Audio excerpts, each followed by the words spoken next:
Dentro de los tratamientos que hacemos en estética, vemos que muchos nos ayudan a trabajar la calidad de vida. Yo tengo la opinión de que cuando uno no está bien, cuando uno no está sano, tampoco puede tener un buen aspecto. Y uno de los aspectos principales para estar sano y feliz es dormir bien. Trabajamos mucho la cronobiología a nivel nutricional y a nivel de diferentes suplementos, pero dormir bien es muy importante. Y uno de los factores que no nos dejan dormir bien es el ronquido.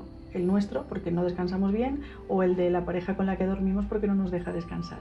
Y es un tratamiento muy agradecido, muy novedoso, que estamos trabajando con láser de Herbio, haciendo unos disparos para calentar el velo del paladar, la úvula y los pilares, toda la zona del fondo de la boca, de modo que en los movimientos vibratorios del paladar, que hace que haya un sonido de ronquido, ese paladar blandito, hiperlaxo, en casos en que esté indicado, que no son todos los casos de ronquido, podamos retraerlo, encogerlo y que esa vibración sea menor y el volumen del ronquido, las horas de ronquido sean menores. Es un tratamiento que funciona, se aplica en unos 15 minutos, apenas doloroso, uno queda como con un dolorcito de garganta, se calienta el velo del paladar y se hacen unas sesiones repetidas cada 2 a 6 semanas, dependiendo del paciente, con una media de 3 sesiones.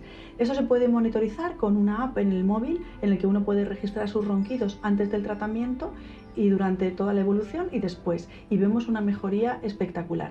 Es verdad que el ronquido, como otras patologías, es multifactorial. Cuando una persona está obesa o tiene sobrepeso, tiene que corregir ese factor. Si fuma, tiene que dejar de fumar. Si bebe mucho alcohol, tenemos que revisar esa ingesta de alcohol. Si toma pastillas para dormir, etcétera, etcétera. Hay casos de ronquido que a lo mejor necesitarían una cirugía por su gravedad o por el tipo de anatomía que tuviese nuestro paciente, o porque tenga un problema de cornetes nasales que ya requeriría un tratamiento más quirúrgico. Pero los pacientes que tienen la indicación es un tratamiento muy cómodo y muy eficaz.